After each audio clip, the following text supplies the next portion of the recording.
আসসালামু আলাইকুম সবাইকে। আশা করি আপনারা অনেক ভালো আছেন, ভালোর দলেই আছেন। আপনাদের দোয়া ও ভালোবাসায় আমিও ভালো আছি এবং ভালোর দলেই আছি।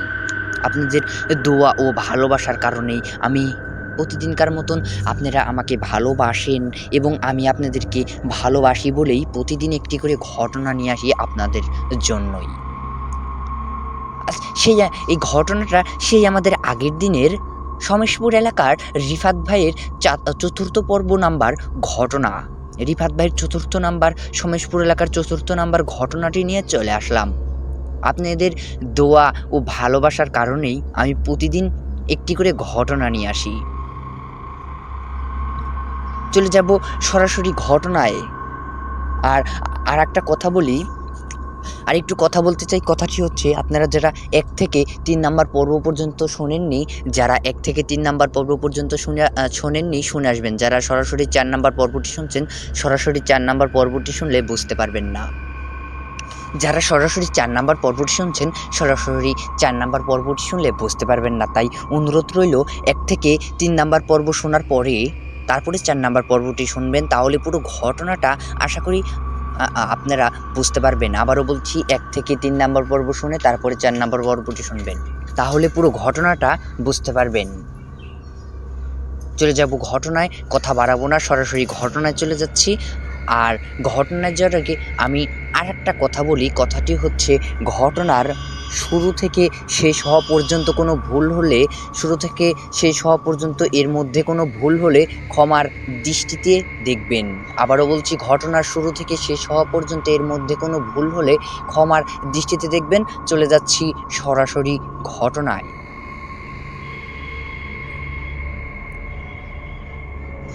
আমি দেখলাম যে ছয় তলায় কে যেন ঘোরাফেরা করছে।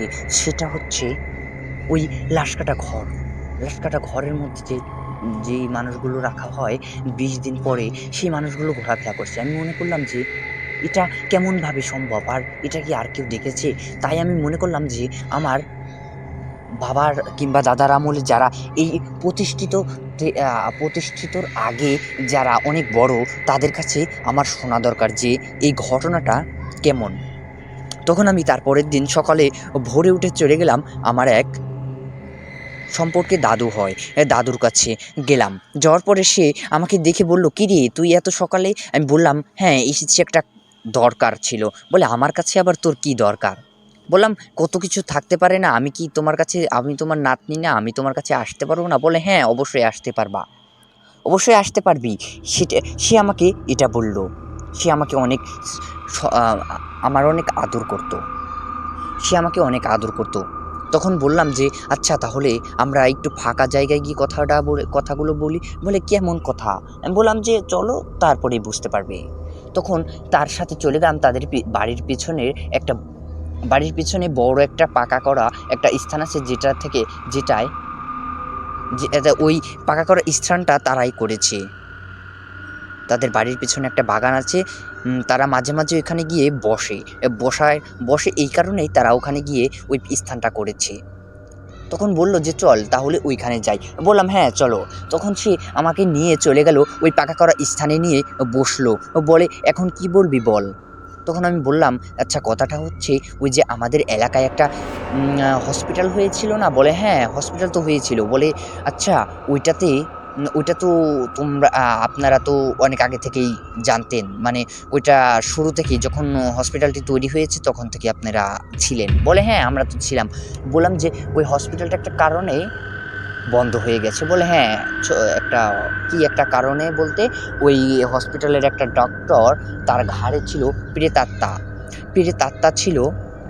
তখন বলে, "হ্যাঁ, ওইটা একটা কারণে, ওই যে ডাক্তারের ঘাড়ে প্রেতাত্মা ছিল, এই কারণে ওইটা বন্ধ হয়ে গেছে।" আমি বললাম, "হ্যাঁ, তাহলে এটাই হবে। আমি তো পুরো ঘটনাটা প্রথম থেকে জানতাম না।"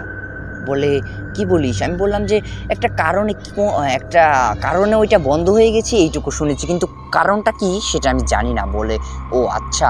তখন বললাম যে, "তাহলে এই যে রাত্রে আমি কালকে সন্ধ্যার সময় ঘুমাইছিলাম। বাসায় ফিরতে একটু দেরি হয়ে গিয়েছিল, এক জায়গায় কাজে গিয়েছিলাম। বাড়িতে এসেছি ২-৩ দিন হয়েছে। বাড়িতে এসে একটা কাজে গিয়েছিলাম। সেখান থেকে এসে মানে সন্ধ্যা হয়ে গেল, সারাদিন অনেক রেস্টের প্রয়োজন ছিল, তাই আমি ঘুমিয়ে পড়লাম সন্ধ্যায়। অনেক রাত্রে আমার 2টার দিকে ঘুম ভাঙলো একাই। তখন বললাম যে 2টার দিকে ঘুম ভাঙায় আমি ওই নজরটা, আমার চোখটা হঠাৎই ওই 6তলা মানে ওই হসপিটালটার দিকে পড়ে। বলে হ্যাঁ তোদের বাড়ি তো আবার ওই হসপিটাল, সে বলে তোদের বাড়ি তো আবার হসপিটালের সাইডেই।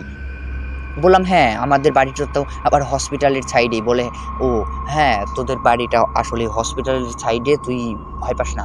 বললাম যে ভয় তো পেয়েই গেছি। তখন বলে যে কিভাবে? বললাম যে আমার হঠাৎই 2টার সময় ঘুমটা ভেঙে সরাসরি নজরটা পড়ে জানালাটি বন্ধ করেছিলাম না আমি, জানালাটি খুলেই আমি ঘুমিয়ে পড়েছিলাম। ঘুমিয়ে পড়ায় রাত 2টার দিকে আমার নজরটি সরাসরি গিয়ে পড়ে ওই 6তলার ওই হসপিটালের ওই 6তলায়। বলে কি বলিস? সে বলল। বললাম যে হ্যাঁ 6তলায় পড়ায় আমি দেখতে পেলাম যে ওই 6তলায় লাইট জ্বলছে, আর লাইটটা বেশিক্ষণ জ্বলে নেই, 2 মিনিট জ্বলেই 2 মিনিটের মধ্যে দেখলাম যে কে যেন ওই রুমের মধ্যে দিয়ে ঘোরাফেরা করছে। তার ছায়াটা আমি দেখতে পেলাম, কিন্তু ওইখান থেকে একটা আওয়াজও, ভুতুড়ে একটি আওয়াজ পেলাম, আমার কানে আসলো। তাহলে বোঝেন ওই 6তলা থেকে আওয়াজ করছে, নিচের থেকে শোনা যাচ্ছে। বলে হ্যাঁ, তা আমি বললাম যে তাহলে দেখেন আওয়াজটা কতটা জোরে জোরে হচ্ছিল। বলে হ্যাঁ আসলে ব্যাপারটা অনেক ভাবার একটি বিষয়। বললাম হ্যাঁ। তখন 6তলা বিল্ডিংয়ের ওই দিকে নজর পড়ায় আমি দেখলাম আওয়াজটা হচ্ছে। ও বলল যে হ্যাঁ আওয়াজটা তো অনেক ভুতুড়ে একটা আওয়াজ। আমি বললাম, বলে যে আসলে ব্যাপারটা কিন্তু চিন্তার, কারণ 6তলা থেকে আওয়াজ করছে, এত নিচ থেকে শোনা যাচ্ছে, তাহলে ব্যাপারটা আসলেই ভাবার বিষয়। বললাম হ্যাঁ। তখন বলে যে তোমাকে তাহলে আমি পুরো ঘটনাটা খুলে বলি। একদিন আমি ওই হসপিটালের পাশ দিয়ে বাসায় আসছিলাম। বাসায় আসার সময় আমি দেখলাম যে একটা সাদা কাপড় পরে হসপিটালের মধ্যে কে যেন ঢুকলো। তখনও হসপিটালটি চালু ছিল না। তখন হসপিটালটি এই যে কিছুদিন আগে, তুমি এই ঘটনাটার প্রায় 20 থেকে 1 মাস আগে এই ঘটনাটা ঘটেছে আমার সাথে। এই ঘটনাটা আমার সাথে 1 মাস আগে ঘটেছে। আমি ওইখান দিয়ে আসছিলাম, প্রায় তখন বাজে রাত 10টার সময়। 10টার সময় ফিরছিলাম। আমি মাঝে মাঝেই অনেক রাতে ফিরি বাজার থেকে। ও চা মানে অনেক লোক আছে, তাদের সাথে একটু চা কিংবা চা পান খাই। মানে মাঝে মাঝে দেরি হয়ে যায়, রাত হয়ে যায় বাসায় ফিরতে। ওই দিন আবার 10টা বেজে গিয়েছিল বাসায় ফিরতে 10টা বেজে গিয়েছিল। ওইখান দিয়ে আমি একাই আসছিলাম। সবাই সবার মতন বাড়ি চলে যায়, আমার রাস্তাটা আমি একাই চলে এসেছিলাম, কারণ আমার রাস্তায় আর কেউ ছিল না। এই রাস্তা দিয়ে আর কেউ আসবে না, শুধু আমি একাই। আর সবার বাড়ি জাগে ওই দিকে, এই রাস্তায় শুধু আমি একাই আসি। তখন বললাম যে আচ্ছা তাহলে এই ব্যাপার। বলে যে আমি ওইখান দিয়ে আসার সময় সাদা কাপড় পরে কে যেন হসপিটালের মধ্যে ঢুকতে দেখলাম।